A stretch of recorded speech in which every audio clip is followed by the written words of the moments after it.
You're listening to the Houses and Spouses podcast with Ryan Hamilton. Ryan Hamilton is a real estate agent with Good Oak Real Estate and the heart behind the I Do Guru, helping people build strong foundations, both in their homes and in their marriages. Let's get into it. Welcome back to another edition of the Houses and Spouses podcast with Ryan Hamilton. I, of course, am Ryan Hamilton. Excited today to do another solo episode. We're in the real estate world today. We're talking inspection period in the Arizona Association of Realtors contract and kind of what it means and what it does and all those things. But before we get into it, you know the deal, okay? We've got to start with some kind of a dad joke. And I want to ask you a question. I want to know if you've heard of this state that's known for having small soft drinks. Yeah, it's our good friends in Minnesota. Okay, that's either a smile or an eye roll. But either way, let's talk real estate. Let's get into it. We are talking about the inspection period. And to keep this simple and hopefully useful, I want to break this into three different parts. So today we're going to talk about what the inspection period is. We're going to talk about what buyers can do during the inspection period. And we're going to talk about how the inspection period is designed to protect buyers from making a mistake that they may regret later.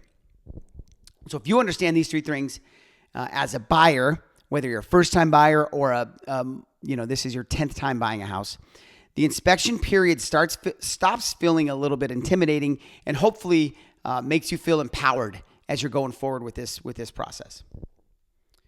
So part one, what the inspection period is and why does it exist?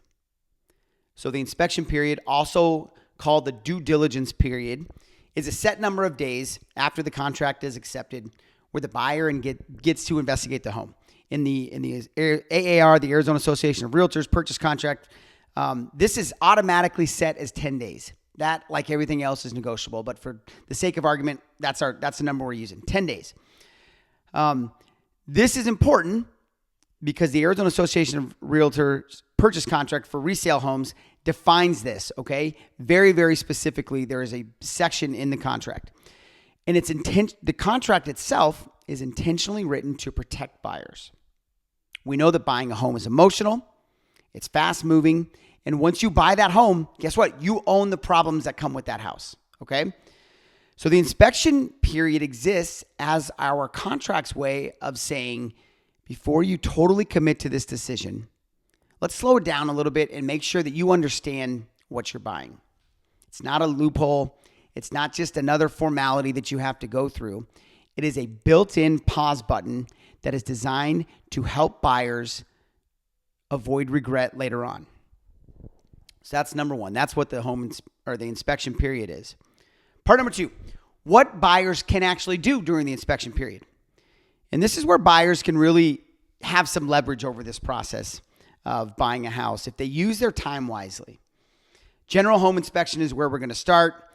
The inspector is typically reviewing, they're going to do a general inspection of the roof, your major components, the HVAC system, plumbing system, structural components, some of your appliances. And their job in this process is not to decide if the house is good or bad or giving you advice even on whether or not you should purchase or move forward with purchasing this home. Their job is to answer the following questions. How does this home function today, currently, in its current condition, as I'm under contract to purchase it? Are there any safety concerns in this home that we should be aware of? And are there any issues that could turn into expensive surprises later? So this is about replacing the guessing component of, is this house in good condition or not? And replacing it with some facts, okay? They're going to test everything. They're going to do this for us. Now, depending on the home, buyers may also bring in a more specialized inspector.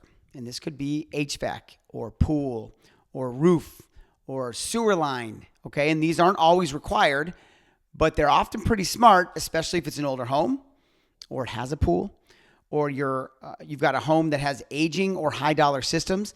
Could be at the end of its lifespan for the roof, could be at the end of the lifespan for the HVAC. These could be smart decisions to make, and we will walk through them together as we're going through the process.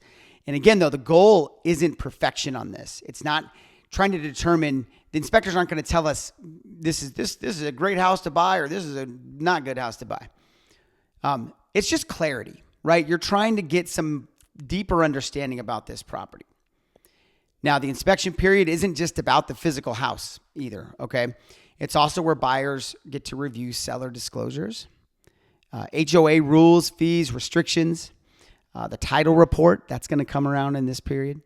So this is where the buyers are learning what the seller knows about the home, what the HOA controls, and whether or not the home actually fits their lifestyle and their budget. So skipping this period or kind of glazing over the inspection period is how people and buyers often end up surprised after closing, and they find something out that maybe they should have been looking for during this period. So part 3.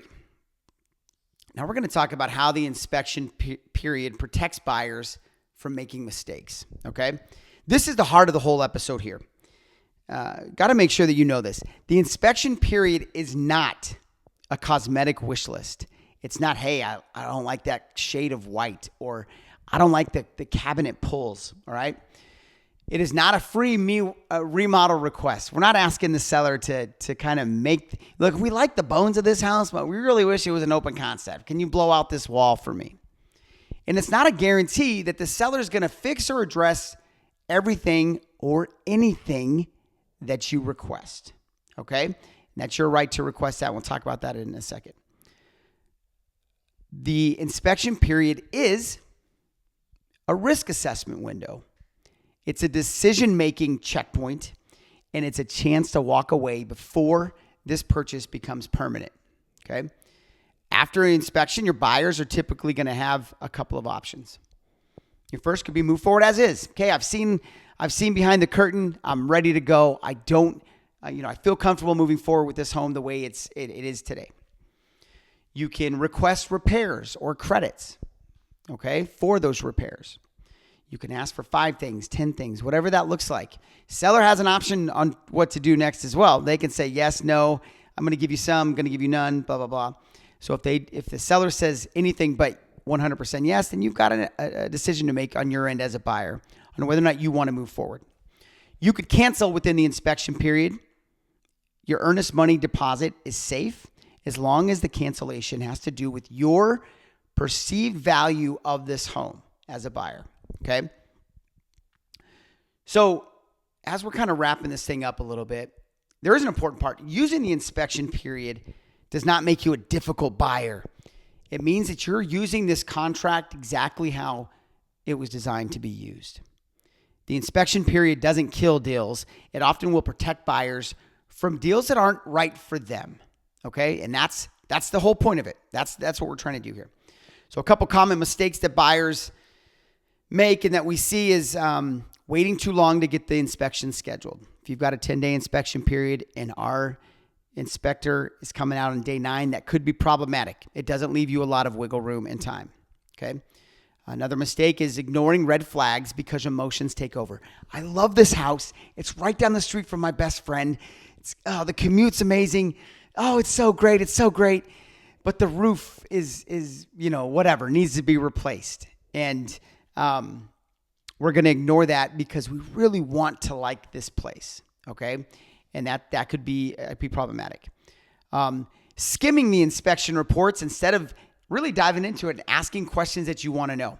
The inspectors that we work with are happy to answer, and they want questions from buyers. They want to dive into this a little bit further. And I've got an inspector that says, hey, if you want to contact me a week from today, a month, a year, 5 years, I will answer any questions that I can based on this report, okay? And then the other mistake is expecting inspectors or real estate agents to tell you as a buyer whether or not you should buy this house. Our job is to help you navigate the process. An inspector's job is to kind of help you provide or help you gain some clarity on the condition of the home.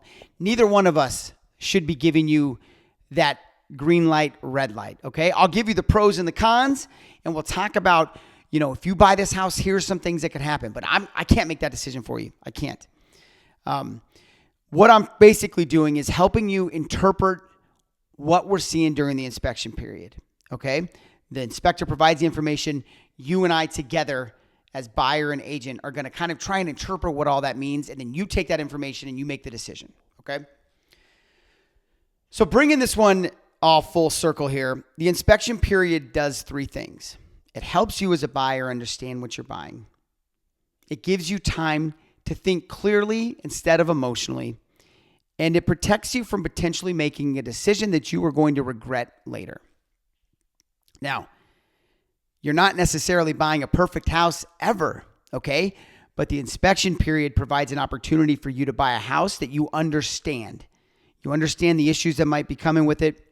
You understand how it functions right now, and you understand what you're getting, okay? So that's it. That is unpacking the inspection period, also known as a due diligence period, a big, big, big part of buying a house. It often gets overlooked. You know, in my buyer consults, we talk about this pretty in depth as well. But for those of you that are just kind of feeling the water and kind of getting your toes in this process, feel free to reach out with any questions. Happy to have the conversation. Happy to answer any questions I can. But this is a very important part of the contract and of the buying process. So if this episode was helpful to you, please like the episode, subscribe or follow the podcast on all three of our platforms, Spotify, Apple Podcasts, YouTube.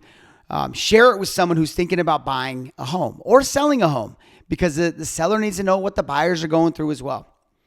And if you're navigating the buying process here in Arizona and you want help understanding inspections or any part of that process without the pressure or confusion or anxiety, please feel free to reach out. I'm happy to set up a time to talk and just kind of walk and talk you through that process. So thank you for listening to another episode of the Houses and Spouses podcast with Ryan Hamilton. I will catch you on the next one. And yes, it will include a dad joke. You have been warned. All right. Thanks for joining us. I will talk to you soon. This has been the Houses and Spouses podcast with Ryan Hamilton. Thanks for tuning in. Don't forget to subscribe and share this episode with someone who needs it. For real estate help or a wedding ceremony crafted with care, connect with Ryan online. See you next week.